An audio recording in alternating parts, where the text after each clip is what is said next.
Maybe. All right, this is what I'm thinking about.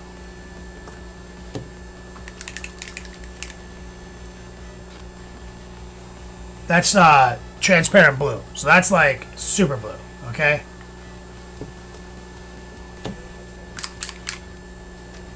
This is transparent black. Super black, okay? But those are both transparents. They got minimal coverage. Really not a lot of body to them. So we're going to squirt some coal black in there to kind of take on some of that body. Midnight blue that we created looks... And we're just going to paint all of his skin with this right now. Nice big cone of influence. I'm going to take a squirt of sky blue. Okay. Now this is going to do a lot to this mix. So it's mingling with the transparent blue and the black. Slightly desaturated because of the black, but kind of preserve some of that saturation because of the transparent blue. We have a low opacity, very respectful highlight here, trending into cyan. Squirt in more sky blue. But now what I'm going to do is I'm going to dial in my throttle.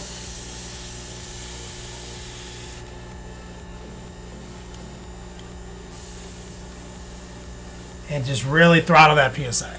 Okay? And we're going to get in tight now. Knee. Quad. I'm barely pulling the trigger back, guys. Slice into this deltoid right here. He's got some texture here. Let's get back here. Leaving nice shadows intact. But, you know, like even the deepest shadow is still our midnight blue color. Okay?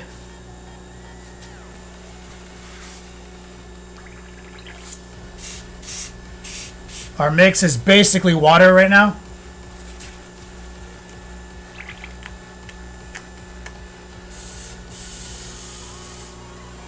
And that's fine. I'm going to use this to kind of smooth out anything I don't like. This is like straight glazing right now. The opacity is so low. It's just like a slight filter. And anywhere I see a little grain I don't like, I'm going to kind of just use it to smooth it out. The model's big enough that I can do this kind of stuff. Sky blue.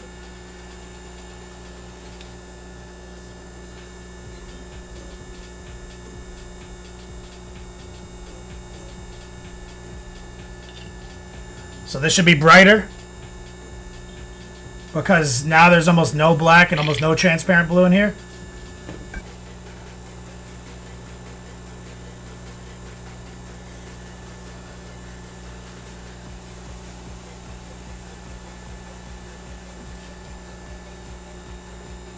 Touch of like actual tan flesh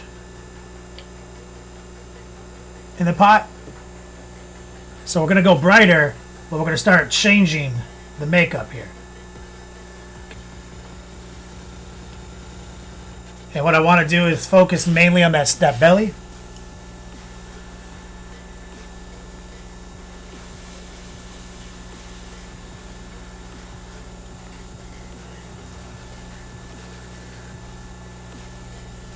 So we're trying to go simultaneously a little brighter, but also a little more skinny.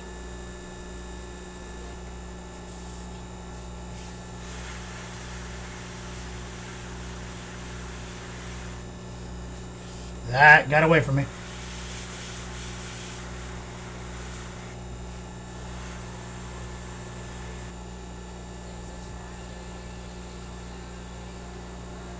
And that really, it's very forgiving. And it lets kind of smooth things out. Okay, so now I think this is where it's going to get exciting. Okay, now we're going to take transparent red. Water.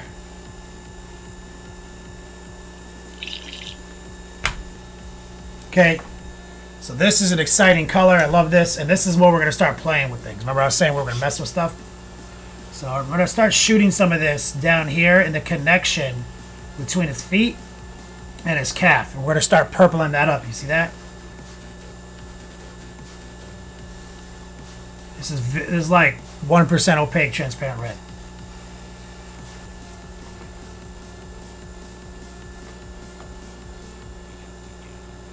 So just like kind of like his limbs, his extremities is kind of the theme here. We can sneak it in here, and this is like maybe what we actually hit tail meat with.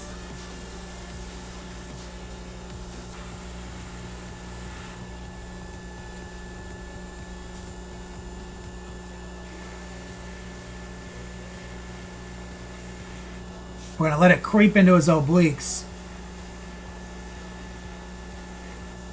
Right up against his abs.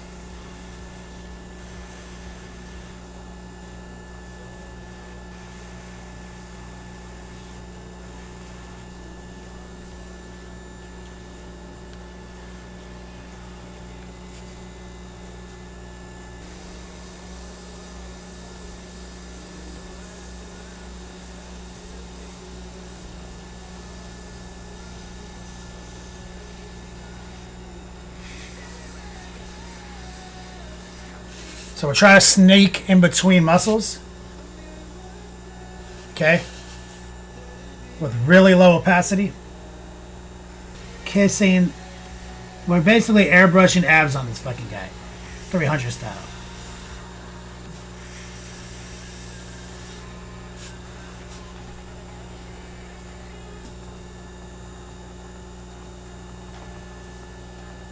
Y'all like that a lot.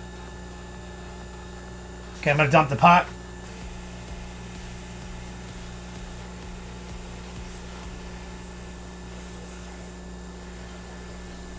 Alright, I brought some of that blue back in, which is what I wanted.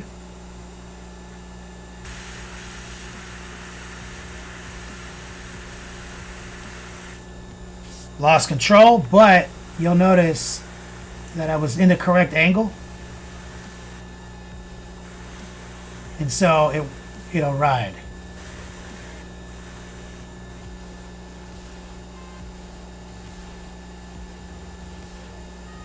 And I'm creeping in.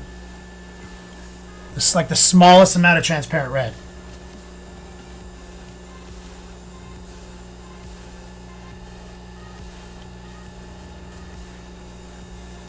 Okay.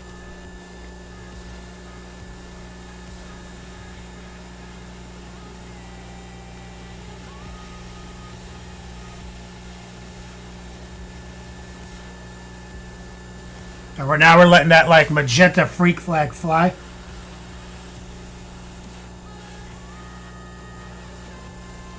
See that magenta just showed up?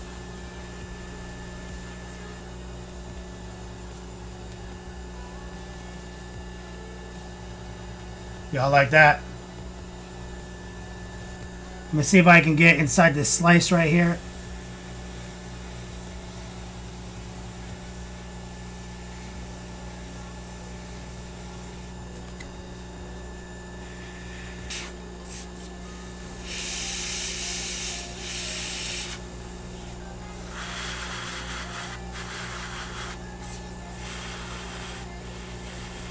See, just kind of pushing it one step further. Just filter back over these little spots right here. And now we get that hotness factor right there.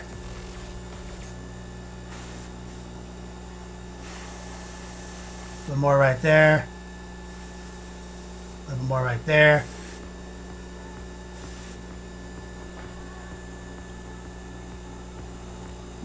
It is the colors of the warp over here. Cowboy says, still not convinced that what you do is secretly easy. This was not easy. Okay, like it was easy for me. But I acknowledge that a lot of what I was doing was based 90% in my color instincts. Right?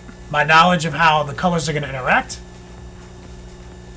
I've painted 1,000 demons, so I kind of already knew. There's basically no stress on problem solving what I'm trying to do. So there's no like stress at all in trying to figure out where to put colors. I've already done this so many times with a demon composed this way. That's not even something I have to think about, right? I know that there's going to be magenta and blue. And because I have all this, color instinct, I know how to make that work. And so, yeah, like, I acknowledge what you're saying, Go Boy. Like, if you're in the beginning of your journey, getting your magentas to pop like this, to get that cyan to pop like that, to get that feeling, you're gonna have to stop and think about it. You're gonna have to think about what I was doing here, how I was using filter, I was building up and then filtering, building up and filtering, right? I wasn't doing a zenithal pre-highlight bullshit in black and white. I built the colors up using white to get to the final destination, which would desaturate it, and then using colors to resaturate them. And I kept finding that respect, Also, being able to use your airbrush with like 99% water, like 1,000 to 1 water, takes practice. That's what I teach. I teach like the fundamentals of how to get your airbrush off the ground, first class. Dr. Rhino says that's what's crazy is my belakor magentas. Oh, you said you're going to do yours in magentas? Well, Dr. Rhino, the secret to magenta is that no acrylic paint is magenta, even if it says magenta. It can't be. So you can't trust that. Like, you can't trust it. So, like, same thing, there's no cyan in acrylic paints. What you have is sky blue, which is almost cyan. But it's a lot closer to cyan than magenta acrylic paint is to magenta. The nature of blue. Blue's the Burley's color. So the only way you can get to a magenta in acrylics is you have to trick it, right? And so that's why I use transparent red. Transparent red is chemically red. It's not the same as a red you're used to. A traditional red that you paint with doesn't get kind of pink when you thin it out, right? So transparent red versus bold power red. Okay, now bold power red is like one of the sickest reds in the game, right? Wrong. It's just well put together. It's just red, but he just has superior technology. So when I thin this out, right, over white, that's still red, dog. Right? You see how as it dries, you see it's going to get a little. It's going to be informed by this white, and it's going to be a traditional pink. Okay. Now now take a look at transparent red as we thin it down. That's not a traditional pink. What are you seeing? Why is it look different? How are these both considered red?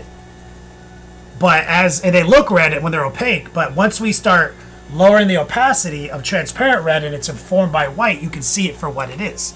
That is actually red. Red is 50% yellow, 50% magenta. Red is a secondary color. It's not a primary color. Okay? That's how you make it. It's 50-50. Most of the reds that you use in your life, paint, t-shirt fabric, things like that, have more than 50% yellow. So 50-50 yellow magenta, not 50-50 yellow magenta. That's like, 60-40, 30-70. So this is what most people prefer when they're painting reds. So if you can exploit a color like true red, which is what transparent red is, like I've been telling Jason to rename it. He's like, oh, I should change the formula. He's like, fuck no, it's the best color. Because it's an acrylic compound that doesn't fail because of the acrylic medium. Acrylic medium is why a acrylic paint that's called magenta isn't gonna fucking be magenta. It's gonna never have the same pigment density, right? Which a lot of oil painters are like, yeah, that's why oil's better because you can get better, that saturation. And I was like, well, you just look at this fucking saturation, dog. There's a way to cheat. The way to cheat is to get into a place where white is going to inform the transparent red. So no matter what paint I was using, the blues, everything, we were linking real estate together with low opacity transparent red, which would make a blue look more purple. Dope. But it would make any pink I already made, anything trending to pink, look magenta. The whiter you go, the more magenta it gets. Right? You can actually just take transparent red and white and just do everything in that. and then kind of refilter it later. But you saw I did a lot more than that. But that's why my magentas pop. It's because you can't trust acrylic paint that says magenta. It's not magenta. This is magenta. Buy yourself some transparent red from Monument Hobbies. So, Dr. Rhino, if you're gonna drop some magenta bombs, take that to heart, brother. Don't reach for that fucking magenta, that acrylic magenta. It is basically desaturated magenta because of the nature of acrylic medium. And I think somebody asked me why I was taking the tip off. Sometimes I take the tip off just to so I can see it in more detail and know that when I'm putting so much water in the pot that it's just water. A lot of time, and I'm lowering the throttling the PSI. A lot of times, water will just kind of accumulate in the cup, and then every now and then you pull the trigger and it'll just blast water out and just like stain your model. So when I'm getting down to the nitty gritty, a lot of times I take it off to avoid that disaster from occurring. Get a respectful highlight accomplished or set up.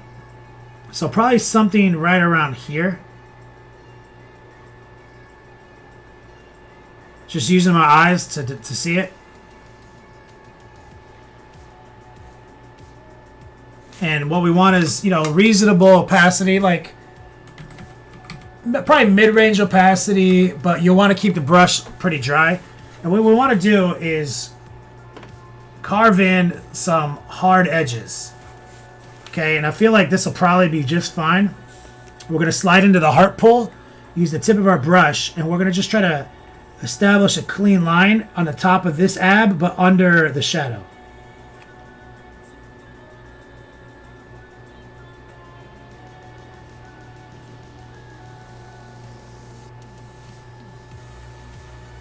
Like so.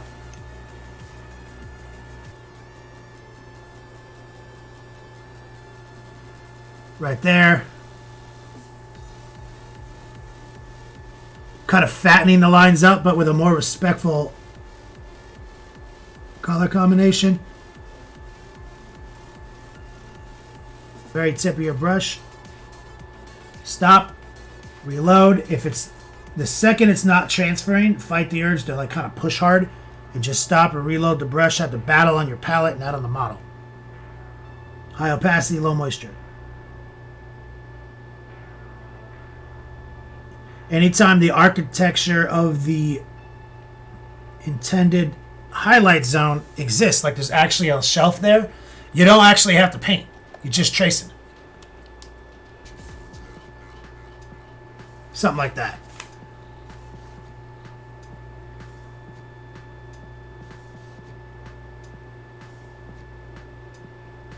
That's a little risky, okay? That's a little bit too much too soon.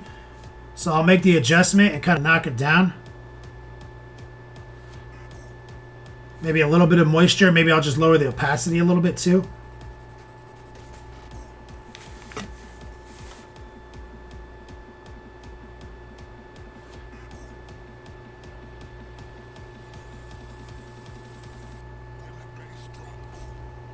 So let's consider that at some point it looked like this probably. Okay, and then at some point this was introduced over it.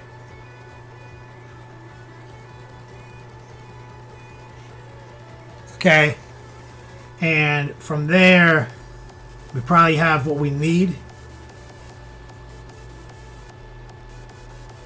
for nice, respectful highlights. Use your eye. Make sure it's actually brighter and respectful. And I think this will ride right here.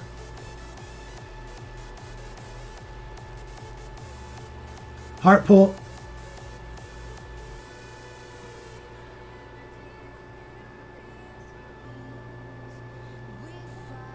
And I might go a little bit more exciting here. Now, the star is kind of the main feature of his actual pecs, so you don't want to be too preposterous up there. Okay?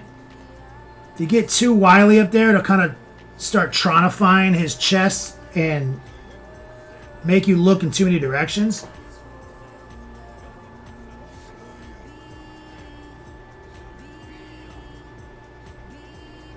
So I'm going to be pretty careful with how I approach this inner striation. The heart pulls and stipples. And there's another arrow at the top here. We can just touch it.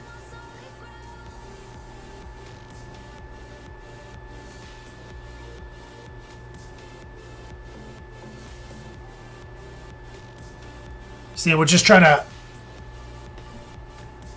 make that a little sharper.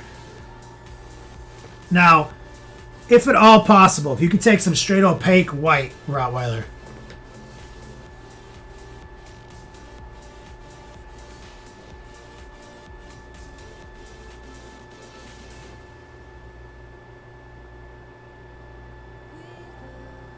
Stipple it right in the core.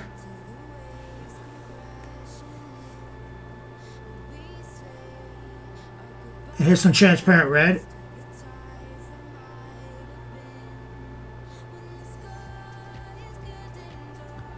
I want there to be like a little bit of action in the center there. So that's just a little white and transparent red. And if you can get the accuracy to do that here as well. Hey, are you Dirty Mike and the boys? Your caps! Rub your dicks on the car as you run away! We are gonna have sex in your car! Yo, Kelsky. Kelsky, check it out. We're using high opacity, low moisture, little white, little transparent red. And we already pin washed the transparent red in the hole. Right there. See, just a stipple.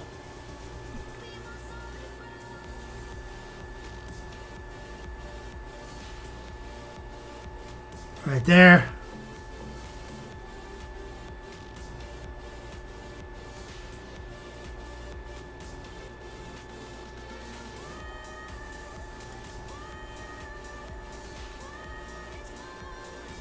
You just want to just touch those arrows.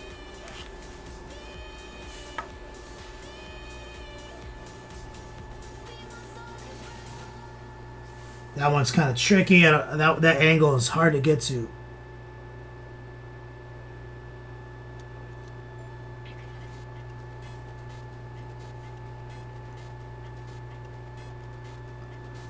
Right there.